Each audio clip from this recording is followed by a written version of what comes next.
Bienvenidos a tu clase virtual. Para el día de hoy tenemos la sociedad colonial del siglo XVIII. Una sociedad dividida en estamentos. En un inicio, la sociedad colonial estuvo conformada por tres grupos étnicos: europeos, indígenas y africanos. Luego, entre los siglos XVI y XVII, o sea, entre los años de 1500 a 1600, quedó dividida en dos repúblicas, de indígenas y de españoles. Pero el mestizaje aumentaba en la sociedad colonial y en el siglo XVIII, o sea, ya para 1700, la corona intentó clasificar a los diversos grupos existentes e imponer una política para mantener el control de estas poblaciones. El mestizaje. Los mestizos eran los hijos de las uniones entre indios y españoles. En el siglo XVII, para 1600, el Inca Garcilaso de la Vega fue uno de los primeros en reconocerse como mestizo, ¿no? Aquí tenemos a la izquierda este retrato, ¿no?, del Inca Garcilaso de la Vega, que era hijo de una noble inca y un capitán español. La situación legal de los mestizos no era reconocida en las colonias. Según las leyes, no eran considerados ni españoles ni indios. Por este motivo, los mestizos eran despreciados, merecedores de poca confianza y considerados conflictivos. Pero en el siglo XVIII, la situación del mestizo mejoró. Se volvieron buhoneros, o sea, comerciantes, agricultores, arrieros e incluso comenzaron a integrar los ejércitos realistas. Este hecho cambió con las reformas borbónicas, pues les impuso el pago de tributos como a los indios, lo que originó muchos conflictos. El mestizaje volvió más compleja la composición social colonial, a la que se sumó un sistema de castas, considerado no solo fuera de la legalidad, sino una amenaza contra la estructura social y política, ¿no? Entonces, durante la colonia, ¿no?, hay una profusa mezcla, ¿no?, entre los grupos étnicos. Entonces esa profusa mezcla va a traer pues justamente una variedad de castas coloniales. Avanzamos a la siguiente página del texto y vamos a encontrar lo siguiente: las castas. ¿Qué cosa eran las castas? Eran subgrupos raciales producidos por el mestizaje. En el siglo XVIII, o sea, hacia los años de 1700, se intentó clasificar a todas las mezclas de los pobladores. El intento de clasificar a los grupos raciales en el virreinato dio origen a los famosos cuadros de castas, pinturas que sirvieron para clasificar a la población, ¿no? Y aquí tú tienes a la derecha justamente estos famosos cuadros de castas, ¿no?, donde se intenta retratar, ¿no?, a los diferentes cruces étnicos que se están produciendo, ¿no?, durante la etapa colonial. Debajo tenemos esta tablita que indica la población del virreinato del Perú entre los siglos XVIII y XIX, ¿no?, entre los años de 1700 a 1800. La movilidad social. A pesar de las grandes diferencias sociales entre los grupos y las castas, la situación para estas poblaciones fue mejorando poco a poco hasta poder mostrar cierta movilidad social. Los criollos pagaban cierta cantidad de dinero para acceder a cargos públicos. En 1810, el número de funcionarios criollos disminuyó, a diferencia del año de 1740, durante el cual 36 de 66 funcionarios eran nacidos en el Perú. Los mestizos podían dedicarse a otras actividades económicas que le permitieron lograr una mejor situación social y económica. Los indígenas seguían pagando tributos y dependían de las autoridades coloniales. Su situación no cambió considerablemente, pero muchos se mostraron en contra de las reformas borbónicas. Aquí a la derecha tenemos, ¿no?, este dato curioso, y podemos observar acá algunas de las castas coloniales que se pudieron clasificar. El cruce de español con negra daba el mulato, de mulato con española la morisca, el morisco con española el chino, el chino con la India, el saltapatrás.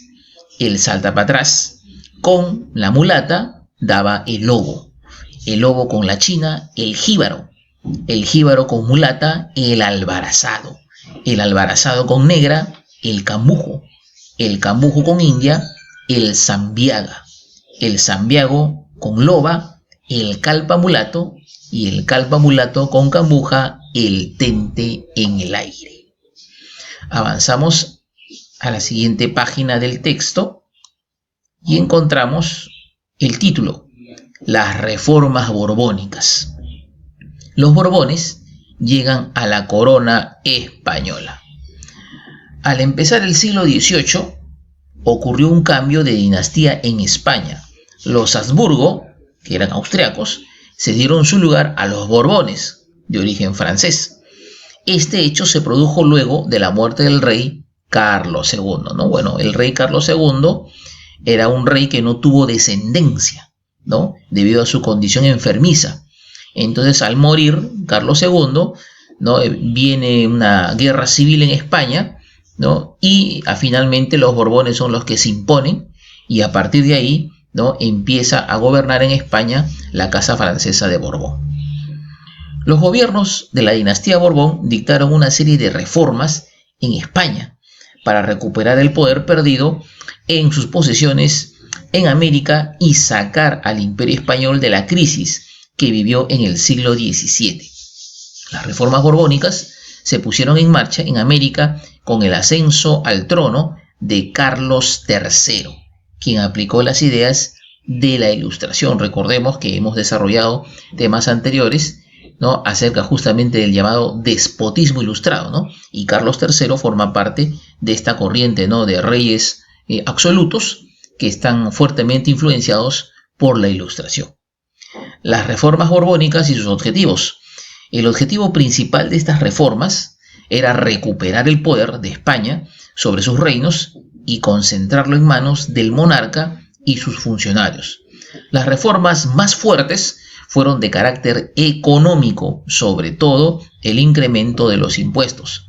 Para lograr este objetivo fue necesario mejorar la administración de los territorios coloniales y la recaudación de los tributos, incrementar la producción minera, controlar a la iglesia y a las órdenes religiosas y la educación de las élites criollas.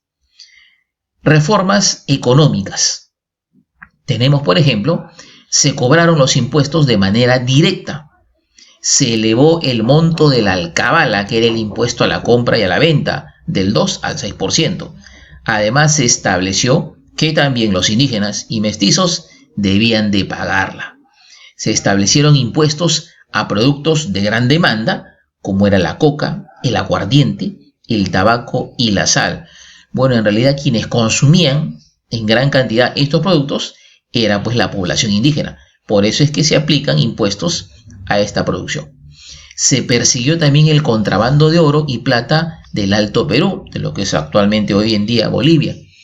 Se decretó el libre comercio, abriendo los puertos de España y América al comercio a través del sistema de registro en reemplazo del sistema de galeones. Bueno, con esta medida de la apertura al libre comercio se pretendía pues combatir también el contrabando.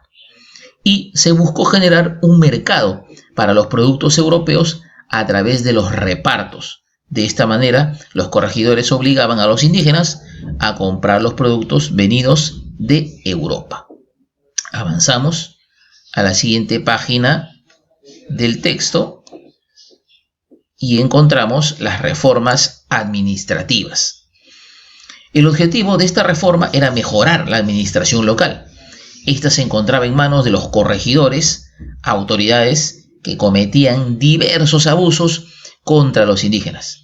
En 1784, como consecuencia de la rebelión de Túpac Amaru II, se crearon 7 intendencias de mayor jurisdicción que los corregimientos y con mayores poderes y autonomía de gobierno.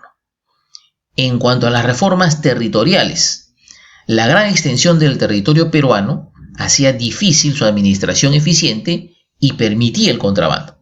Por esta razón, se decidió la creación de 2 nuevos virreinatos, el Virreinato de Nueva Granada de 1717 y el Virreinato del Río de la Plata de 1776. A este último fueron anexados Puno y Charcas. Asimismo, se dio mayor autonomía a las gobernaciones militares o capitanías, como la de Chile, y se dispuso la creación de la Capitanía General de Venezuela. Bien, aquí a la derecha podemos apreciar este mapa de América del Sur en el siglo XVIII y podemos notar ahí la composición de los virreinatos. Aquí tenemos en color verde el Virreinato del Perú hacia el siglo XVIII, ¿no? Así va a quedar establecido a raíz de las reformas borbónicas. Al norte se crea el Virreinato de Nueva Granada, lo que es actualmente Colombia. Al sur se crea también el Virreinato del Río de la Plata, ¿no? Lo que hoy en día vendría a ser Argentina, Uruguay, Paraguay, Bolivia, ¿no? En el norte, ¿no?, se crea la Capitanía General de Venezuela y en el sur la Capitanía General de Chile, ¿no? Las capitanías generales se establecían justamente en zonas de frontera, una al norte y la otra se encontraba al sur. Muy bien, y en cuanto a las reformas religiosas, los Borbones, al igual que las demás monarquías de su época, combatieron el poder e influencia de la Iglesia Católica, pues consideraban que los privilegios de ésta iban en perjuicio de la autoridad de la corona. Esta situación conflictiva y de tensión motivó la expulsión de la Compañía de Jesús, o jesuitas, en 1767. Tras ello, la corona se hizo cargo de los bienes y propiedades de esta orden religiosa. Muy bien, dominguinos, entonces hasta aquí tu clase por el día de hoy. Gracias.